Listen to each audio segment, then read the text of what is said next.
All right, everybody, Facebook land. You are now live with Cedric Dean, and I've been promising everybody that I was going to do this show, which is it's been something that everybody been asking for because it's a show that's about how to publish a book in 30 days. How to publish a book in 30 days. Many of y'all know that I am a community activist. In the community, I served 22 years, 11 months in federal prison. And I published 20 books from prison. And a lot of people ask all the time, they say, how in the world did you publish 20 books from federal prison? And I had a praying mama that believed in me, that spent $2,000, her $2,300 income tax check, every penny of it, in 2008 to publish my book. She published 5 books in 1 year in 2008, Cedric Dean Baker.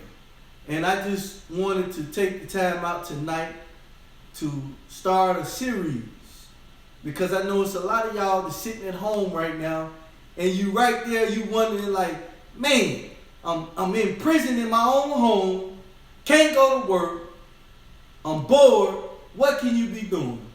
Guess what? You can write a book. And I'm going to show you how tonight, how you can write a book in 30 days. Now, you may ask me, how in the world am I going to write a book in 30 days? Okay, if you write 10 pages a day, 10 pages a day, in 30 days, that's a 300-page book. You may say, Cedric, I can't write 10 pages a day, but I can write 5 pages a day. Well, this might take you 2 months to write it. But then you might say, well, I can't write 5, I can write 2.5 pages. Well, it's going to take you 4 months to write it.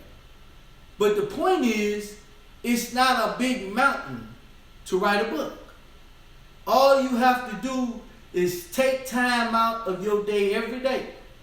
And now, thanks to technology, thanks to the telephone, iPhones, Androids, we can now do talk to text.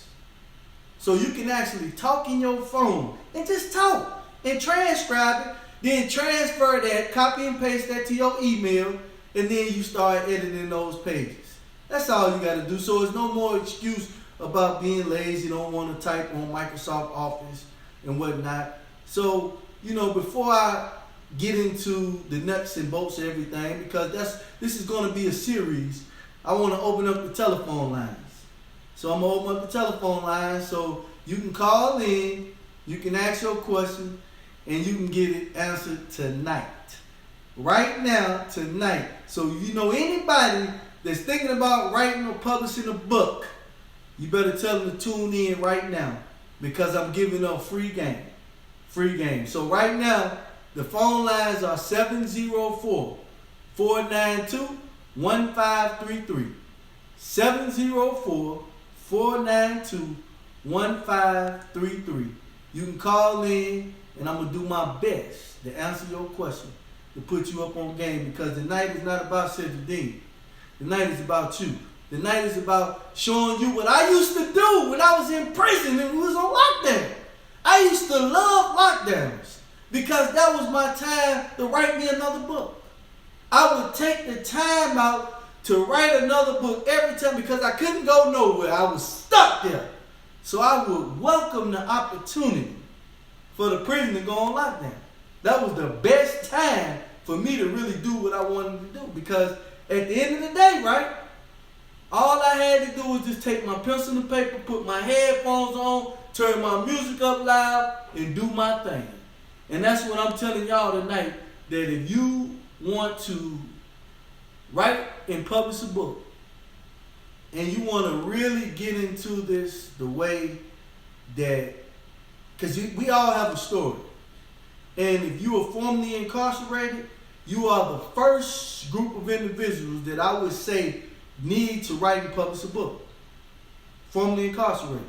Because if you look at 90% of the crime movies out there, they wrote about us. Hollywood is profiting off of us. That's what they're doing. So why shouldn't you write a book? Why shouldn't you make a movie script about your life? Why shouldn't you feed your family, your kids? And that's what I want to teach you how to do tonight. Because it's not difficult.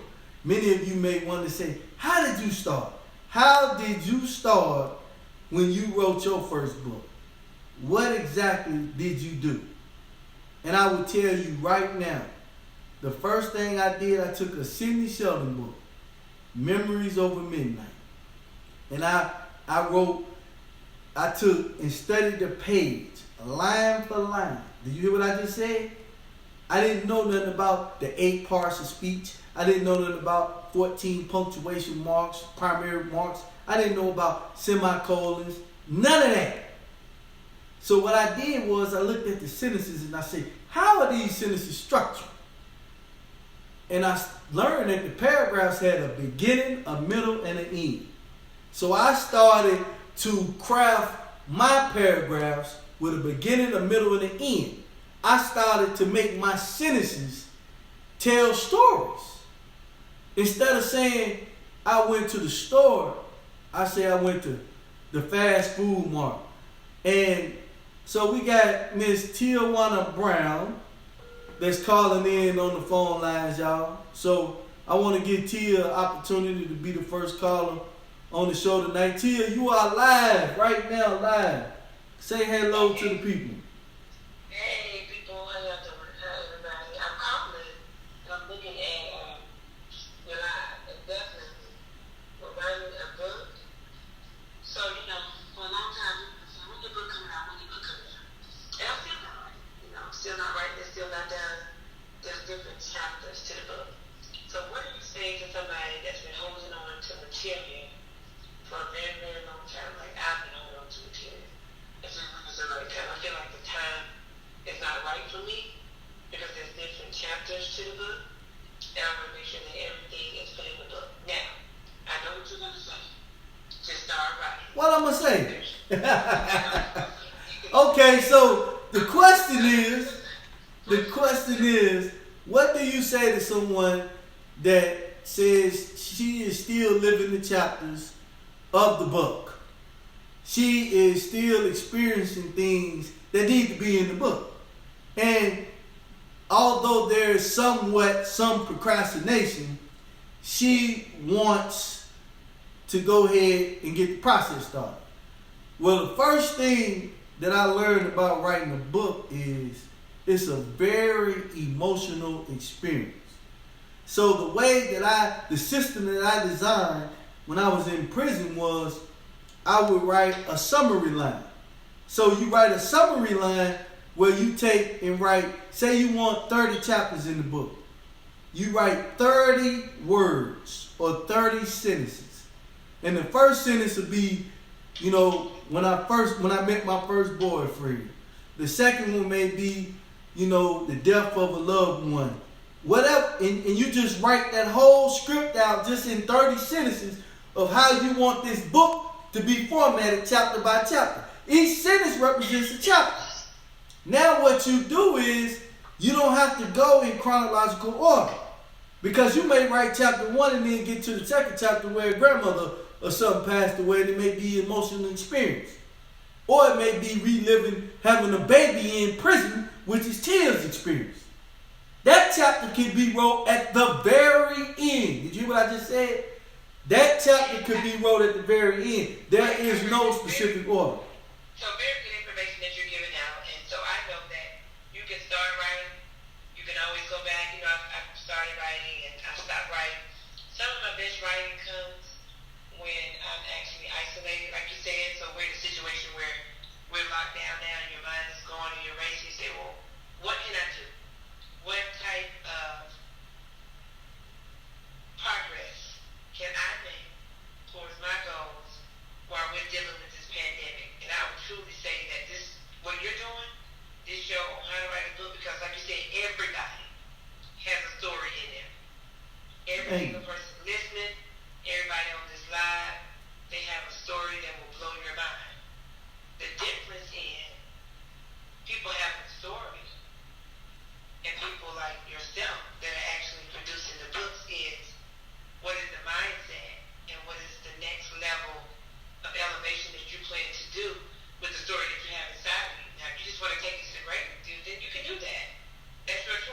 Absolutely. But this show is so good for people that want to go ahead and execute their dreams through some type of content, through maybe it's a book, a workbook, or whatever. So thank you so much for doing this show.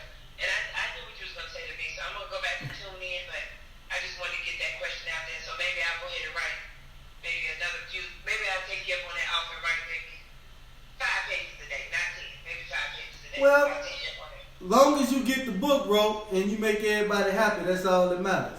So, You're absolutely right. well, thank you for your call, Tia, and you know I always appreciate your support.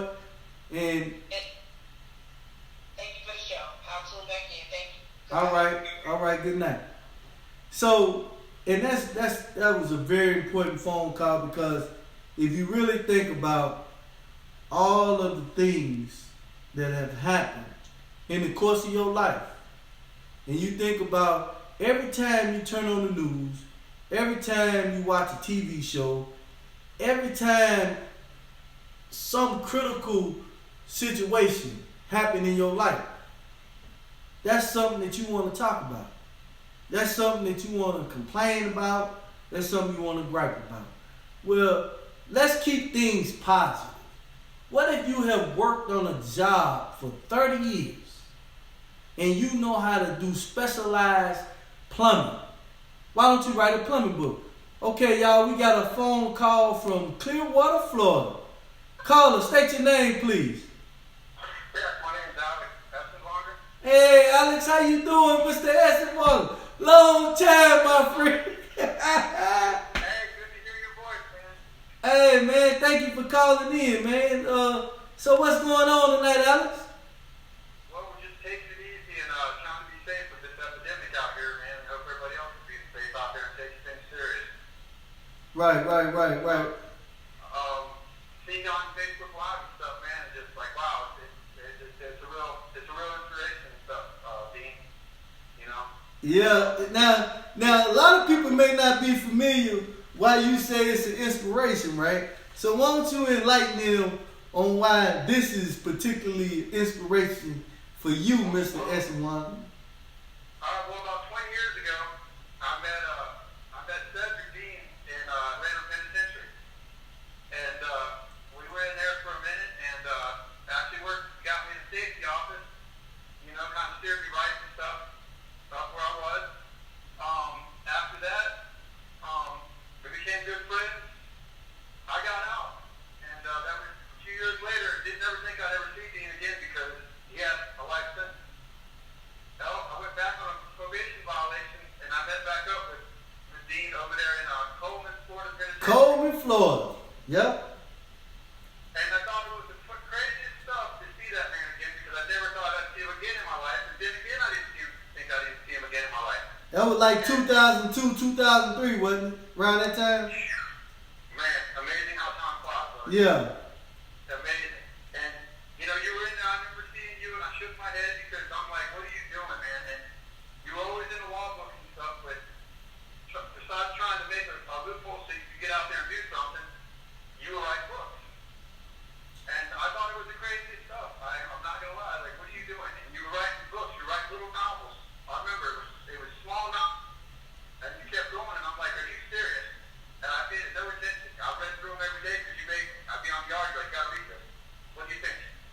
And I'm like, what are you doing? Hey, look. Now, most people. So let me help y'all understand what he's talking about. So when you write a book, right, it starts like this right here. This right here is how these came about. Right here, you see the actual handwritten pages that I used to write with a little small golf pencil, this size right here. And so I would have to take guys like Alex, and I'd be like, okay, Alex, I just got to write this chapter, man. I need you to read it, man, and tell me what you think. These were my proofreaders. Alex used to actually be on my team. That's what's so inspiring, to actually have him on the phone tonight, because he was a big part. There was a lot of haters. Alex know that. There was a lot of people that say, man, you got life in prison, man. You're not going to get no book published. You're not getting out of prison. You're not doing none of that. But Alex was one of the crazy ones that believed I could do it, man. Dude, hey, you shine, buddy. You shine. Let me tell you something. When I started hearing about some of these things going on, where they were giving some of these people clemency and stuff like that, now, the first thing I did is I looked you up because it hurts so bad to try to get in touch with you from the outside. And when I seen what you did with writing books, dude, about broke my heart, dude, I'm telling you, it was like, wow. You know what I mean? Yeah. It just, something that looked you up, man, and I started seeing all the stuff, you know what I'm saying, that you've written about books. I was like, this guy really did it. This guy really pushed. He really pushed this key till he had it down to a path. Well, Alex, man, let me tell you, man, we're going to definitely have to get up, man, because your story, you know, just, it's a testimony, man, of our experience, because we started out in USP Atlanta where it wasn't popular for blacks and mixed races to hang around each other. And we both defied the odds against that because we seen humanity in each other. And we made the best of it, Dean. yeah. That's what we had in there. Absolutely, man. And I remember the times, man, when I ain't had nobody to go to the law library with me. To just sit down there with me and dig through books, do research, to put stuff in there, man. And that's right. You used to help me, man. You know. That's right. Didn't charge me nothing. Didn't charge me nothing. Like, Alex, man, what you want from the conversation? Man, I'm good, dude, man. I'm just glad to see you doing something positive. Hey, I remember that, man. It's amazing, man, Alex, man. And we gonna be in touch, man, for sure. You know, I just want you to know, man, I got nothing but love and respect for you, man.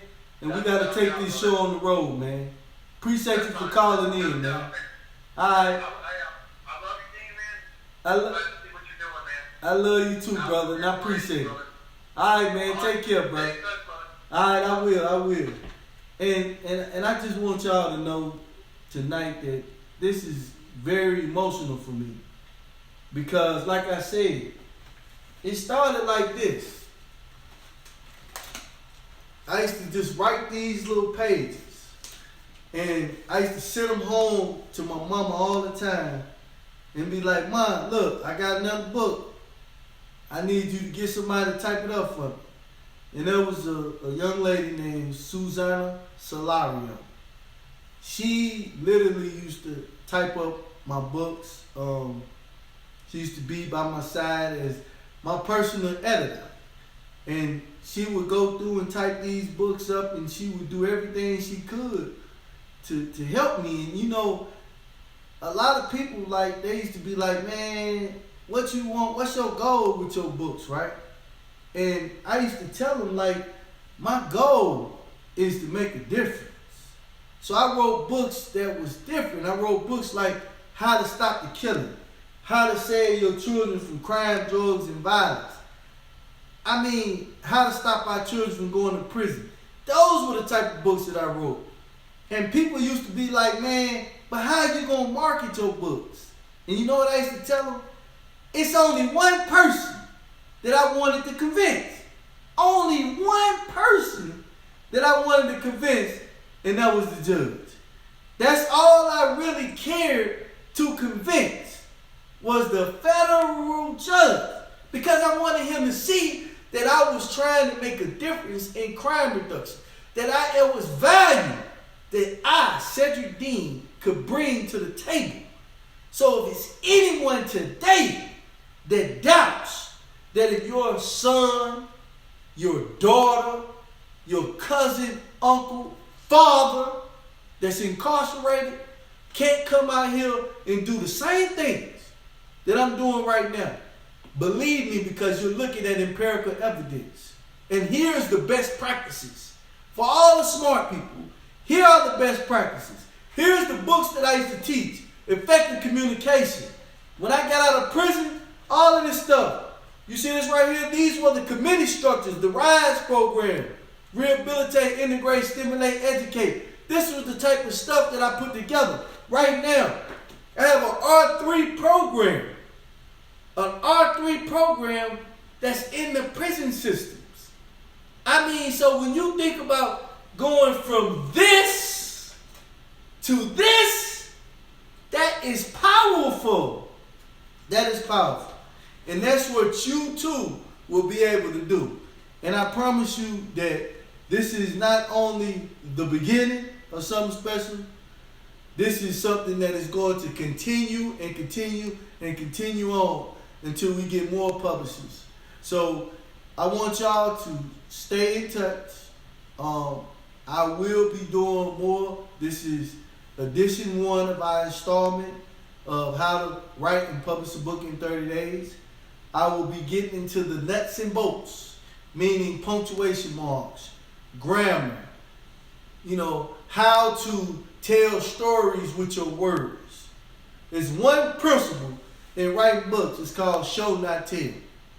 That means that instead of saying that I'm going to go over there and hurt somebody, how did you hurt him? Did the villain in there have a gun? Was the gun pointed down?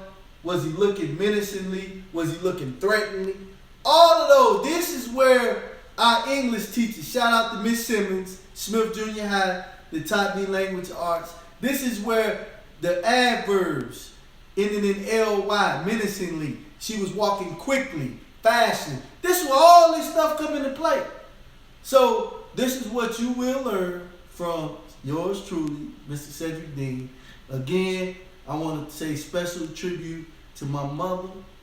And for any of y'all that haven't read My Mother, My Best Friend, that was the first book that I published when I got out of prison. I wrote that book within 30 days. Within 30 days. Shout out to Brian and Lisa McNeil. They helped me publish that book within 30 days. And I was able to have it for my mother's birthday when we had a big celebration at the church.